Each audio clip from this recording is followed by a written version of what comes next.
The Father Brown Stories by G.K. Chesterton.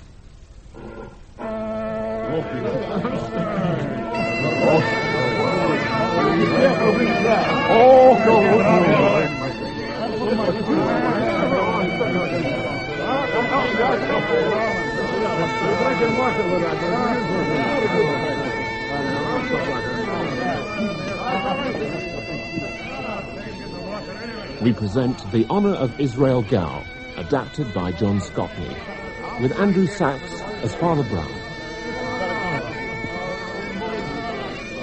It's a very sour look, sir. Don't you care for the pea broth? The pea... Oh, the pea broth. The soup. Oh, no, it was excellent. Oh, have I somehow... The pea broth, Father, is what you English call the bagpipe. Oh, I'm so sorry. Yes, I'm afraid I was feeling a bit gloomy. It's this slum clearance business. You see, you invite me up here to Glasgow to talk at your conference, and heaven knows why. Except I suppose I'm a Catholic, but I work in the London slums, and then for 2 days we talk, and well, now it's over, and nothing. We've done nothing. The tenements, the despair, the physical and spiritual desperation. I am sorry. Oh, we weren't introduced. McCandlish, Superintendent McCandlish. Oh, Brown, Father Brown. Father Brown? Now, would you know Jimmy Bagshaw, Father? Inspector Bagshaw. Oh, yes, I do know him. I say, Piper, must pipe in the haggis, you know. Man's for a man for all that. I know. What's up? Oh, here.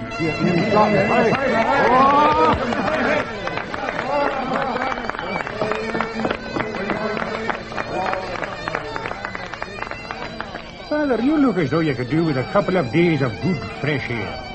And I've on my hands a mystery that's baffling me. It might be just up your street, and it would rest your mind a bit. Could you spare a couple of days? Yes, well... Let me try to intrigue you. There's an old castle, a mad laird, his deaf, solitary servant. I hope it doesn't include a murder. I've been involved with 2 murders recently. Your haggis, sir. Oh, yes, thank you. Yes, how do you eat this? With a claymore in one hand and a ski-and-do in the other. Father, as for your question about murder, it might, but equally there could be no crime at all.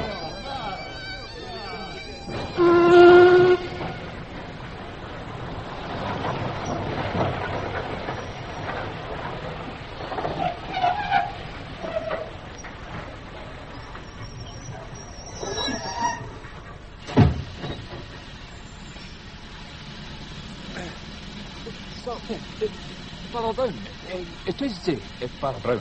Yes, it is. I thought you would be, seeing as you're the only one to get off the train. I'm Sergeant Johnson. Oh, how do you do? Let me take your bag. Thank you so much. You're wise to bring an umbrella. The superintendent asked me to meet you. Oh, yes, he was right about the air, wasn't he? Somehow, I imagined Radgrave Castle would be up north in the Highlands, not here in the south. Not at all, sir. That nonsense that all Scotland's romance is up there. Sir Walter Scott, he knew better. It's here on the borders of Scotland. The great abbeys, Jedburgh and Melrose, yes. The border wars, the forest of Ettrick where the Bruce wintered his armies. How interesting. And the Ettrick archers who died like heroes in Flodden Field. You'll know the pipe tune, sir. Yes, you're a local man, Sergeant. That I am, sir. The Johnstons, like the Red Grahams, both old riding families. Yes, it's a strange name, Radgrave. It's a corruption of Red Graham. Red Willie Graham, the reaver. Oh. He built the castle. The pony and trap's just here. Your ticket, sir. What? Oh, yes, of course. No, wait, just a moment. I have, oh, yes, yeah. Thank you, sir. Very good, sir. Thank you very much. Yes, please. Here. Thank you. Your bag. Oh, and your umbrella. Oh, yes, mustn't forget. Thank you. Yes. Well, now, what I don't understand is Superintendent McCandlish said that the present Earl Radgrave simply disappeared last week, wasn't it? Oh, that's it. Disappeared, believed dead. Get up there. Mind, he always was a recluse. We never saw him from 1 month to the next. Yes. And he's just the one servant, old Israel Gow, and he's deaf as a post. Always has been. And a wee bit strange. Way up. Aye. Israel was a gardener, cook, groom, everything. What exactly happened? Well, last week, Israel came into the village, gibbering in the way he has, and dragged the provost and the minister, Mr. Baker, that is, over to the castle. And, it seemed as Israel had taken on himself another job. Oh, which was? Grave digger. Oh. There was no sign of the laird, and Gow took them to the old ruined chapel that's inside the castle, and showed them what looked like a fresh dug grave. On, boy. Of course, they couldn't get any sense out of Gow, and nobody ever can. I telephoned the superintendent. He came down himself, and he's just got permission to disinter the corpse. That is, if there is one. But that wasn't the only thing. Well, you'll see. Here's the castle now. Oh, yes, it's a grim place, isn't it? Aye, built on fear and blood, as the old ballad says. Oh, dear, fear and blood. Oh! Thank you. Right, okay. Now, am I to stay here at the castle, Sergeant? Oh, not at all, sir. I wouldn't wish that on anybody. No. You and the superintendent, you're both staying at Mrs. MacDonald's, the fishing inn in the village. Oh, yes. It's a cosy wee place, and she's a good, cheery body, is Mrs. MacDonald. Good. Right, here we are. I've got the key here.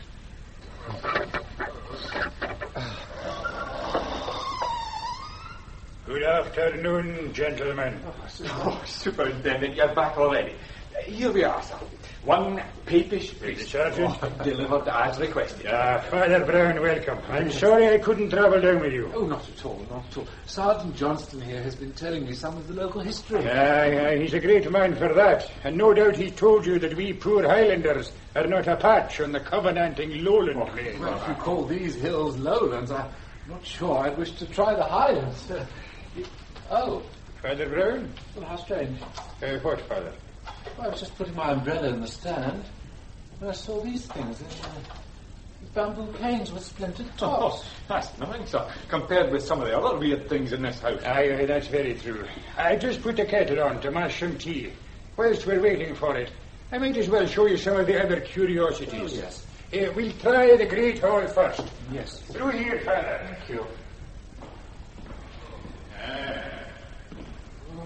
This half-light is...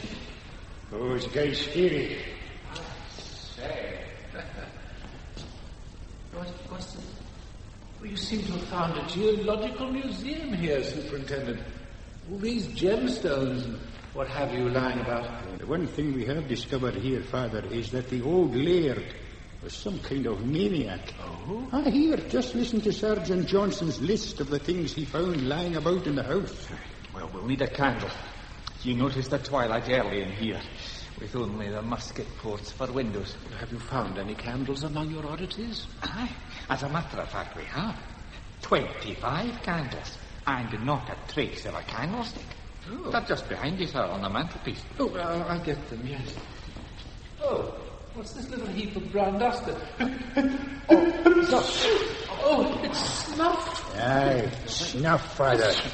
There's piles of it all over the place. Here, I'll light the candles.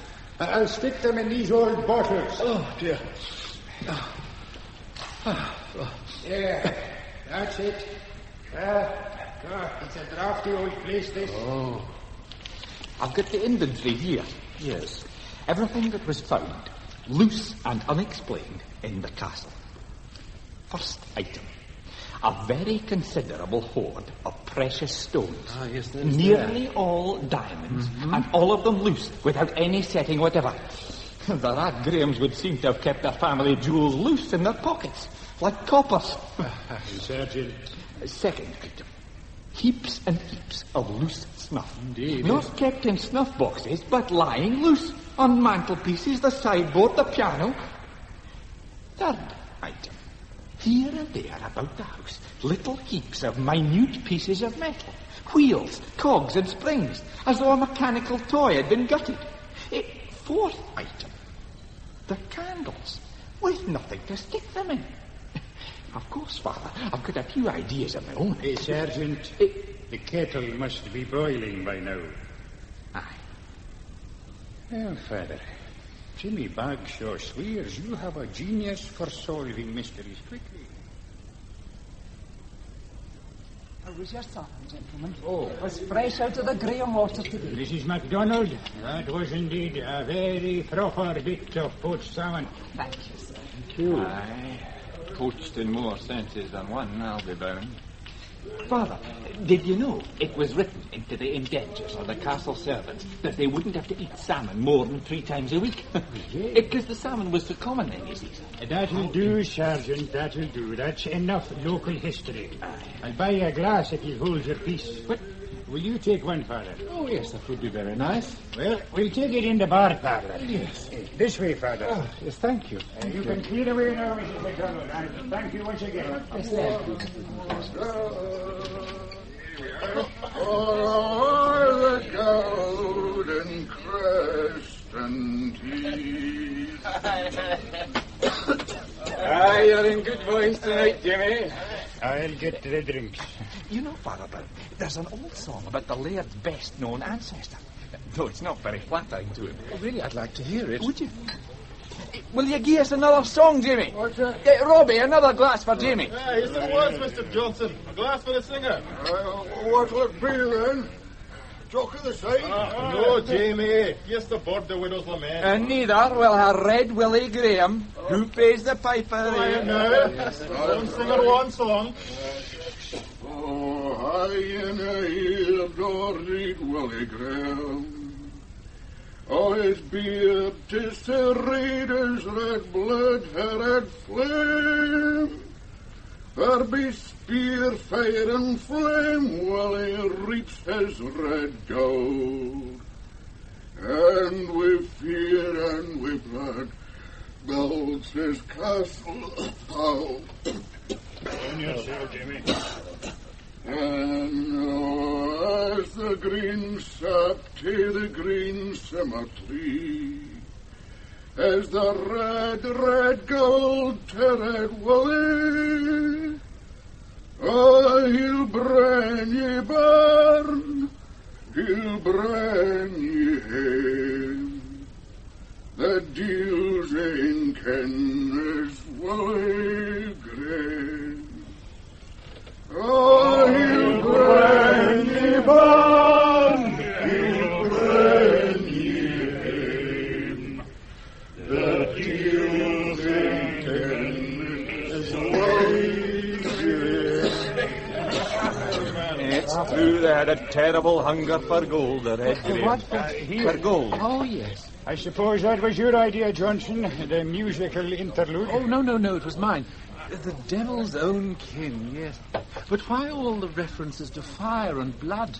Well, you'll know the word blackmail, Father. Yes? But I'll wager you didn't know it came from these parts. Oh, no, please. It means black red. And Willie Graham and his cousins, the English Grahams, they were the leading exponents of it. If you didn't pay it, they burnt first your barn, then your house. If you did pay, they protected you from the other reivers, like the Johnsons, for instance. Well, spare me, Sergeant. I'm going outside to finish my cigarette. It was said that in the whole of the debatable land, no one paid or asked for proper rent. In fact, the good Bishop Rad Graham, he was one of... No, excuse me. Good Bishop Rad Graham? Aye, aberrations do occur, even in the worst of families. The bishop said if he could find just one man in the debatable land who took his exact due and no more, he'd give him all the gold in the Rad Graham coffers. And needless to say, he didn't find one, so he cursed the lot of them with the great cursing. Oh? I curse their heed and all the hairs on their head. I curse their face, their een, their mouth, their nose, Your wife will curse you if you don't get home, Johnson. It's a strange night out there. Still no rain, but you can feel the storm ready to break any moment. Now, home, Johnson. Don't forget, we've to be the resurrection men tomorrow morning. Aye. Good night, gentlemen. Oh, Good night, Sergeant. thank you so much, Sergeant. Resurrection men? Ah, yes, Father. We have to dig up the corpse in the old chapel. Resurrection men was the name they used in Edinburgh for the body snatchers. Men like Burke and Hare who used to... Oh, so help me, it's catching. I'm starting to sound like Johnson. I'd best get to bed. Good night, Father.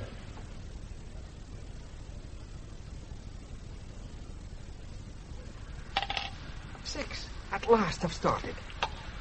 I must apologize, Father. Oh? I didn't invite you down here to play Ludo in a damp, drafty castle with 2 bored policemen. Oh, why? Why did the weather have to break today? Bad enough having to dig up a week-old corpse without having to do it in this. You sure it'll clear by this afternoon? Aye. It always does. Sir.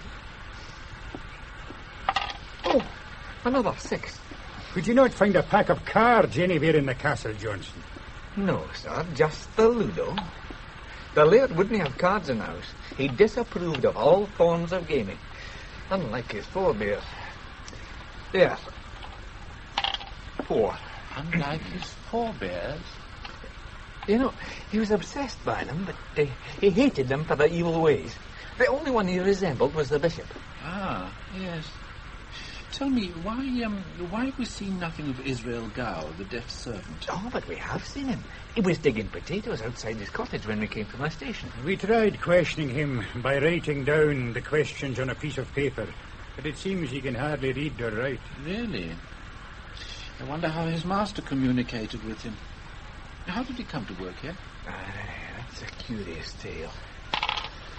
Oh, 2. It was when the laird was already becoming a wee bit strange. Israel was a boy. He wasn't quite so deaf then, but he was still a solitary child, very religious, a good Presbyterian. And most of us are around here, but he was the... Anyway, one day, this deaf and seemingly senseless child brought the laird a telegram that had gone astray. Israel lived in a village about a dozen miles away. The laird, now, he was never a very generous man in small things, though he gave a good deal to charity. He gave the boy a new farthing, or so he thought. Mm-hmm. Later, he realized he'd given him not a farthing, but a sovereign. In the middle of the night, he was knocked up by this deaf idiot, and it was a night as rough as the weather is now. He was so impressed he took the boy in. Yes, he brought the sovereign back. Look, no. 19 shillings and 11 pence 3 farthings. Aye, keeping the farthing he was owed. Are you sure it'll clear up, Sergeant?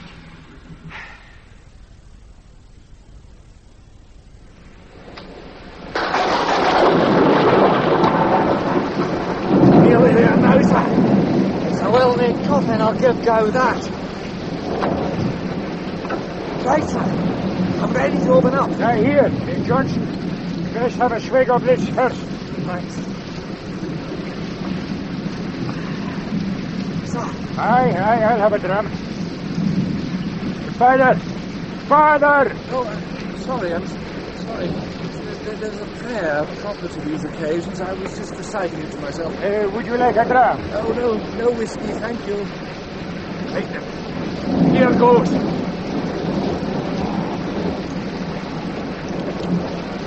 Oh, that's tough. Here, let me help you, Johnson. Careful. That's it. Now let's get the lid up. Oh, my God! My God! My God!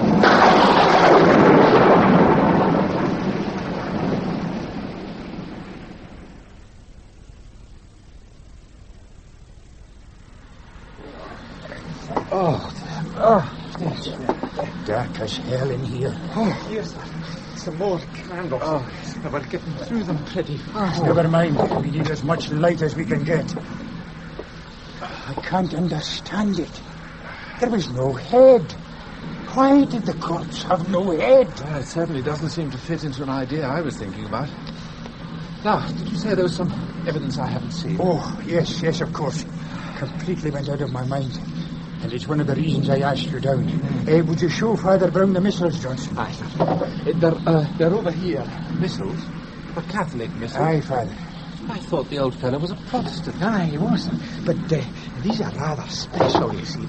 They date back to the late Middle Ages, but I don't know if it's relevant. They seem to have been mutilated. What? You see, the illustrations, illuminations, you call them. Yes, Aye. Oh, now this is serious. Yes. This is not spilt snuff or loose pebbles. Well, they might be there for 100 reasons. Aye. There's only one reason for this being done. And it goes down to the roots of the world. Well, Father. Look here. In every place, look here, where the great ornamented name of God appears in the old illuminations. And there, it's been elaborately taken out. Aye, so it has. And you see, the only other thing that's been removed is the halo round the head of the child Jesus. Aye. Before that business about the head, and more particularly before I saw this, I thought I had an answer. A mundane enough answer, but now... How did that song go? The devil... The dealer's own kin. His own kin, yeah. But why the head? Aye, why the head, Father? All I can think of is that when the Knights Templars were suppressed, they were accused of some evil practice involving a head. Now, that is interesting. The Templars never were suppressed in Scotland. Oh, what can it mean, Father? Then, it could mean that the great devil of the universe may be sitting on the topmost tower of this castle at the moment, as big as 100 elephants, and roaring like the apocalypse.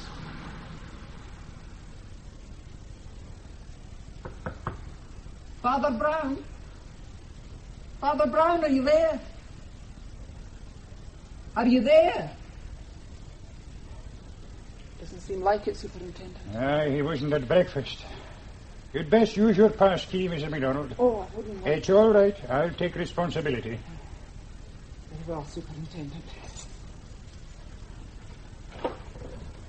I'll go first.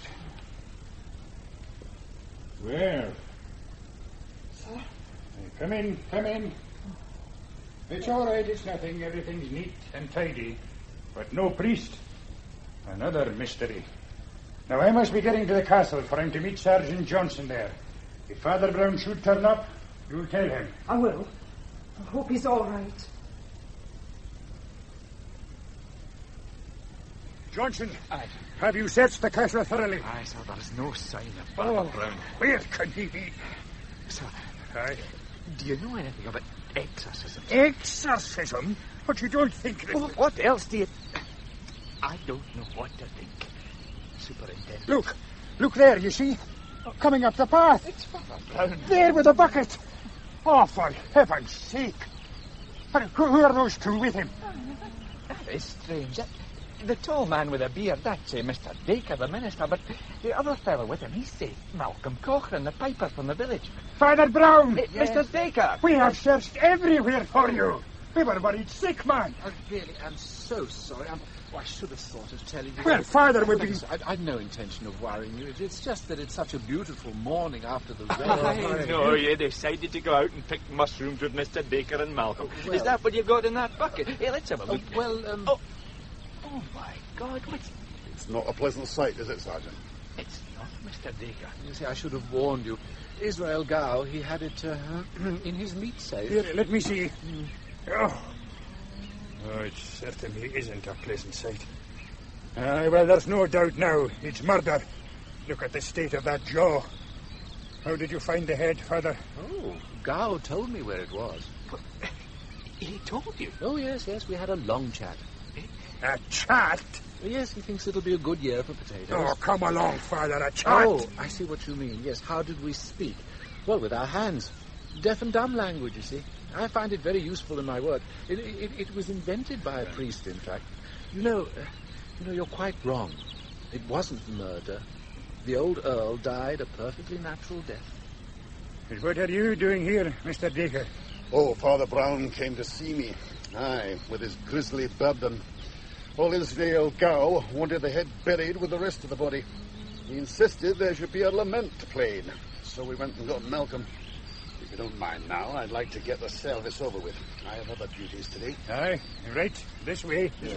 Tell me, Father Brown, what made you think of deaf and dumb language? Oh, well, Mr. Dacre, you see, I thought the master and servant must have been able to talk somehow. And so I decided to pop over and see Gow and try, and it worked. It seems the old Earl learnt it from a book and taught Gow. But did he explain about the snuff, the jewels, and all the other things? Oh, yes. You yourself said the Earl was obsessed by his family's past. Aye. Well, in Gow he found the one man who fulfilled the old bishop's requirement of taking only his exact due. The 1 farthing out of the sovereign, yes? Yes. So he carried out the bishop's promise and left that man all the red grain gold. Gold. Are you sure, Father? Oh, I've seen the will. And of course, that's exactly what Gow took. The gold snuff boxes, but not the snuff. The gold candlesticks, but not the candles. Yes, the gold tops of the walking canes, but not the canes themselves. The gold watch cases, but not the works. The gold of the rings, but not the jewels. The gold leaf. Yes, and here I confess I made rather a fool of myself. Aye. Yes, the gold leaf from the illuminations in the missal. Well, here we are. We shall change our vile body, that it may be like unto his glorious body, according to the mighty working, whereby he is able to subdue all things to himself. Malcolm? Malcolm! Aye, sir.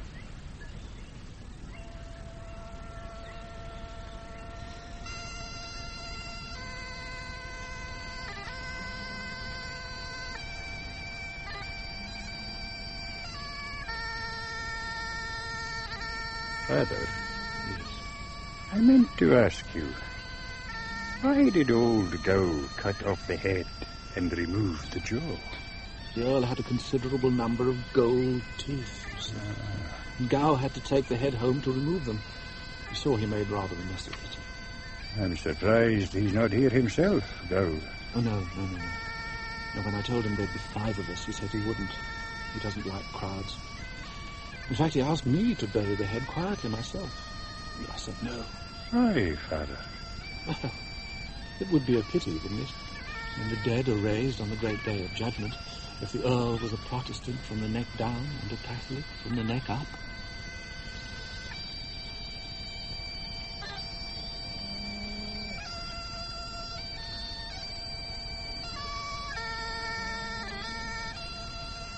In The Honour of Israel Gow by G.K. Chesterton, the part of Father Brown was played by Andrew Sachs. McCandlish, Henry Stamper. Johnston, Graham Blockey. Mrs. MacDonald, Ellen Mackintosh. Old Jamie, James Bryce. Dacre, David Sinclair. Barman and waiter, Guy Holden. Other parts were played by members of the cast. The piper was Brian Supple. The Honour of Israel Gow was adapted by John Scotney and directed in Bristol by Alec Reed.